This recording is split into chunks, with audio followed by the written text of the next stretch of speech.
आज के सभी अखबारों में इंदौर की एक खबर छपी हुई है। इंदौर के मोहसिन खान और उसके भांजे दानिश ने मिलकर एक शूटिंग एकेडमी खोली। कोई कागज नहीं था, वो शूटिंग एकेडमी खोलने लायक नहीं थे, उनके पास क्वालिफिकेशन नहीं थी। इसके बावजूद उन्होंने पैसा दिया, फर्जी कागज बनवाया, शूटिंग एकेडमी खोल लिया। और शूटिंग एकेडमी में ज्यादातर वो लड़के और लड़कियों को शूटिंग की ट्रेनिंग देने लग गए। 100 से ज्यादा बेटियों को उन्होंने ट्रैप किया, 100 से ज्यादा बहन बेटियों को ट्रैप किया और उनके साथ बलात्कार भी किया। इसमें 100 की 100 बेटियां हिंदू हैं, एक भी गैर हिंदू नहीं है। एफआईआर दर्ज हो चुका है, जांच चल रही है। लेकिन सवाल यही है कि जैसे भारत का मोहसिन और दानिश ये काम करता है, लव जिहाद करता है, 100 से ज्यादा बहन बेटियों के साथ बलात्कार कर लेता है, वैसे चीन जापान सिंगापुर का दानिश क्यों नहीं करता? चीन जापान सिंगापुर का मोहसिन ये काम क्यों नहीं करता? आखिर जो समस्या भारत में है, जो इतने बड़े पैमाने पर लव जिहाद हो रहा है, इतना रूस में क्यों नहीं हो रहा, सिंगापुर में क्यों नहीं हो रहा है? और बाकी तो छोड़ो, अरब, दुबई, कुवैत में क्यों नहीं हो रहा है? दुनिया में सबसे ज्यादा लव जिहाद भारत में हो रहा है। मैं बार बार कह रहा हूं, 1000 बेटियां प्रतिदिन लव जिहाद का शिकार हो रही हैं। और जब ये बेटियां लव जिहाद का शिकार हो जाती हैं तो शर्म के मारे इसमें ज्यादातर तो एफआईआर भी दर्ज नहीं कराती, क्योंकि सबको ये रहता है कि अगर हमारी आइडेंटिटी पता चल गई, लोगों को पता चल जाएगा, तो उनकी शादी करना मुश्किल हो जाता है। और जानबूझ के हिंदू लड़कियों को इसलिए ट्रैप किया जाता है, उनके साथ बलात्कार किया जाता है, उनके साथ लव जिहाद किया जाता है, उनके साथ निकाह जिहाद किया जाता है कि अगर इनको पता भी चल जाएगा तो शर्म के मारे बताएंगी नहीं, और बता देंगी तो इनकी शादी नहीं होगी। हिंदुओं को कम करने का, हिंदुओं की संख्या घटे, उसके लिए सबसे बड़ा प्लान्ड वे में यह क्राइम किया जा रहा है, लव जिहाद। दुर्भाग्यवश आज तक हमने, जो हमारे पास भारतीय न्याय संहिता है, इसमें लव जिहाद पे एक चैप्टर जोड़ा ही नहीं। लव जिहाद राष्ट्रीय समस्या है, किसी एक राज्य की समस्या नहीं है, पूरे देश में हो रहा है। ऐसा कोई जिला नहीं है जहां हिंदू बहन बेटियां टारगेट नहीं की जा रही। सरकारी आंकड़े हैं, टोटल साल में 5 लाख बहन बेटियां गायब हो रही हैं। इस 5 लाख में से लगभग 3.5 लाख लव जिहाद का शिकार हो रही है। इसके बावजूद हमारे भारतीय न्याय संहिता में लव जिहाद के ऊपर एक चैप्टर नहीं है।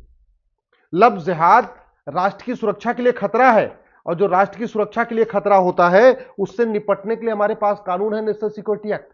लेकिन किसी भी लव जिहादी और उसके मददगार पे एनएसए नहीं लग रहा है, क्योंकि हमने एनएसए की ये जो कानून है, इसको हमने अमेंड किया ही नहीं, इसमें लव जिहाद शामिल किया ही नहीं। लव जिहाद एक अनलॉफुल एक्टिविटी है, हमारी एकता अखंडता के लिए खतरा है, राष्ट्र की सुरक्षा के साथ साथ राष्ट्र की एकता अखंडता के लिए खतरा है, डेमोग्राफी बदलने के लिए काम किया जा रहा है। इसके बाद और हमारे पास जो राष्ट्र की एकता अखंडता के लिए खतरा, उससे निपटने के लिए कानून है यूएपीए, लेकिन इसमें भी हमने लव जिहाद को शामिल नहीं किया। इसलिए पूरे देश में कहीं पे भी पुलिस लव जिहादियों और उनके मददगारों पे यूएपीए नहीं लगा रही। लव जिहाद एक ऑर्गेनाइज क्राइम है। ऑर्गेनाइज क्राइम से निपटने के लिए हर राज्य के पास अपना कानून है। गुजरात के पास गुजकोका है, महाराष्ट्र के पास मकोका है, किसी के पास गंगेस, अलग अलग राज्यों के पास अलग अलग नाम से है। और इनफैक्ट भारतीय न्याय संहिता में भी ऑर्गेनाइज क्राइम के ऊपर एक पूरी एक धारा है।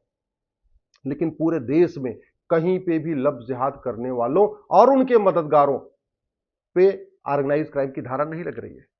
लव जिहाद अपने आप में वेजिंग वॉर है, इनडायरेक्ट वे में ये वॉर है। ये लव जिहाद में कह रहा हूं, 1000 बेटियां लव जिहाद का शिकार हो रही हैं, और वेजिंग वॉर के लिए प्रोविजन है भारतीय न्याय संहिता में, लेकिन कहीं पे पुलिस नहीं लगा रही है। क्योंकि वेजिंग वॉर क्या है, वेजिंग वॉर में क्या क्या आएगा, वो हमने कहीं डिफाइन ही नहीं किया, तो पुलिस लगा नहीं रही।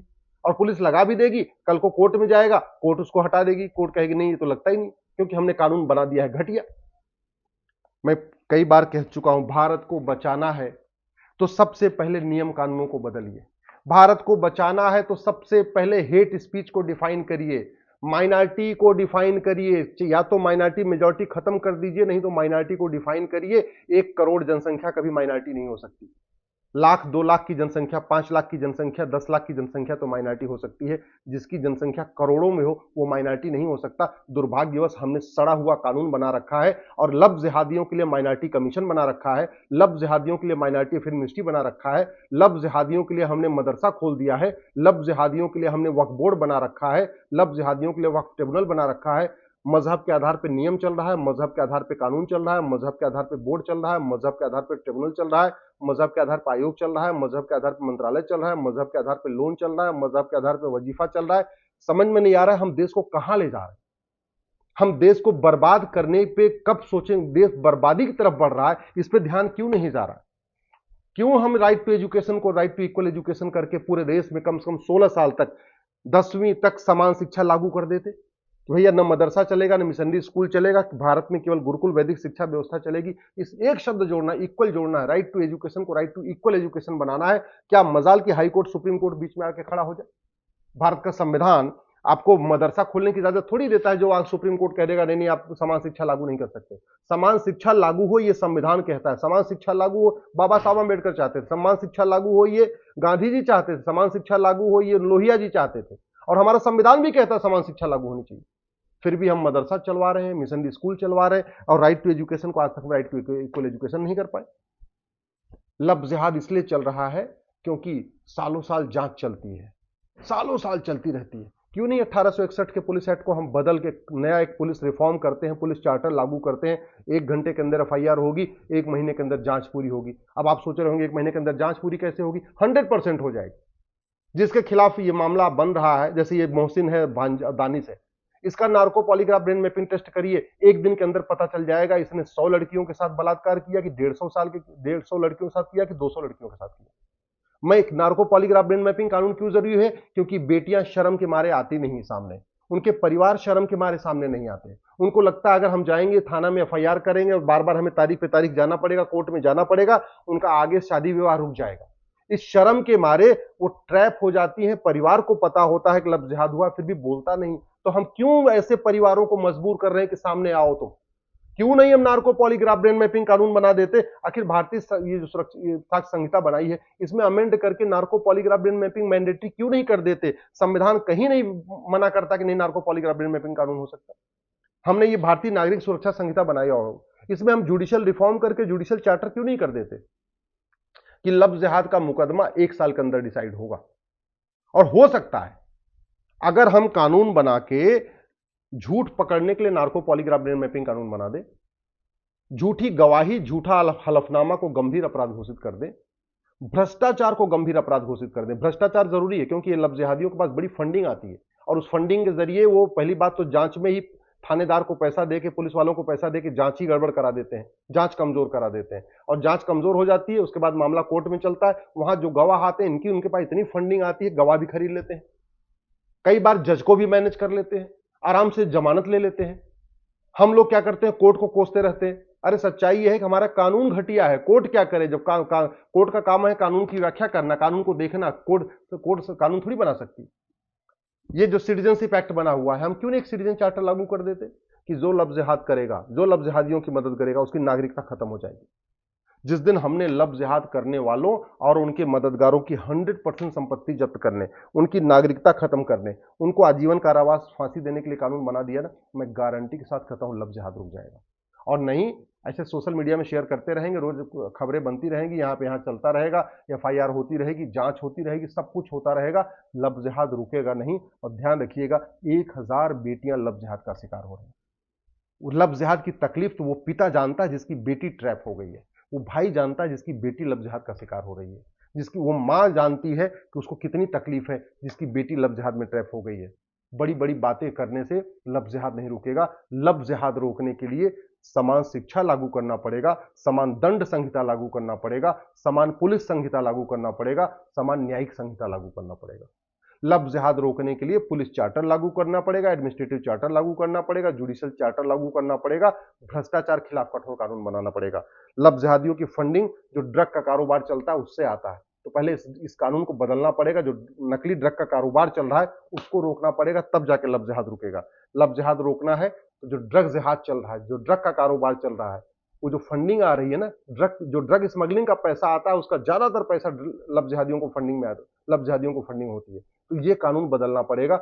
जब ड्रग स्मगलिंग रुकेगी तो फंडिंग रुकेगी, जब फंडिंग रुकेगी तो लब जिहाद भी रुकेगा। अगर हम लब जिहादियों की जो फंडिंग होती है हवाला के जरिए होती है, और वो हवाला कारोबार इसलिए चल रहा है कि ये कानून महा घटिया है, महा सड़ा हुआ है। लब जिहादियों को बाहर से फंडिंग आती है एफसीआरए के जरिए। 2010 में कांग्रेस ने कानून बनाया इसीलिए था। हम कांग्रेस को सुबह से शाम तक कोसते रहते हैं, नेहरू, गांधी, राजीव गांधी, फलाने ढिकाने, सबको कोसते रहते हैं, लेकिन कांग्रेस का एक कानून हम बदलते नहीं, खत्म नहीं करते उसको। फंडिंग नहीं जब बंद होगी तो लब जिहाद नहीं रुकेगा। लब जिहादियों की फंडिंग ब्लैक मनी से होती है, काले धन से होती है, और काला धन ऑलवेज जनरेट हो रहा है। ऐसा कोई जिला नहीं है, ऐसा कोई कारोबार नहीं है जहां काला धन जनरेट नहीं हो रहा है। और काला धन जनरेट होगा तो फंडिंग होगी, और फंडिंग होगी तो लब जिहाद चलता रहेगा। लब जिहादियों को बेनामी लेन देन से जरिए पैसा मिलता है। तो ये जब वो तब तक वो रुके, तभी रुक सकता है जब ये कानून बदले। लब जिहादी लब जिहाद को रोकना है तो भ्रष्टाचार को रोकना पड़ेगा। ये थाने का जो भ्रष्टाचार है ना, ये जो तहसील का भ्रष्टाचार है, जो जिले का भ्रष्टाचार है, ये जजों के घर में नोटों की बोरियां मिलती हैं, वो रोकना पड़ेगा। और उसके लिए प्रिवेंशन ऑफ करप्शन एक्ट को बदलना पड़ेगा। लब जिहाद रोकना है तो मजहब के आधार पर बने सारे नियम कानून खत्म करना पड़ेगा, एक यूनिफॉर्म सिविल कोड लागू करना पड़ेगा। और लब जिहाद रोकना है तो जो भी व्यक्ति सजा हो जाए, ऐसे लोगों के चुनाव लड़ने, पार्टी बनाने, पार्टी पदाधिकारी बनने पे कंप्लीट बैन लगाना पड़ेगा। अल्टीमेटली सत्ता, पैसे की खातिर, वोट की खातिर लब जिहादियों की लोग मदद करते हैं। कुछ लोग पैसे के कारण लब जिहादियों की मदद करते हैं, कुछ लोग वोट के कारण लब जिहादियों की मदद करते हैं। तो जब तक ये सत्ता पैसा का खेल नहीं बंद होगा, तब तक लब जिहाद नहीं रुकेगा। और लब जिहाद नहीं रुकेगा तो याद रखिएगा, भारत बर्बाद हो जाएगा। जैसे आज पाकिस्तान में हिंदू खत्म हो गए, अफगानिस्तान में हिंदू खत्म हो गए, बांग्लादेश में हिंदू खत्म हो गए, मालदीव में हिंदू खत्म हो गए, 20 से 25 साल के बाद भारत में भी हिंदू खत्म हो जाएंगे।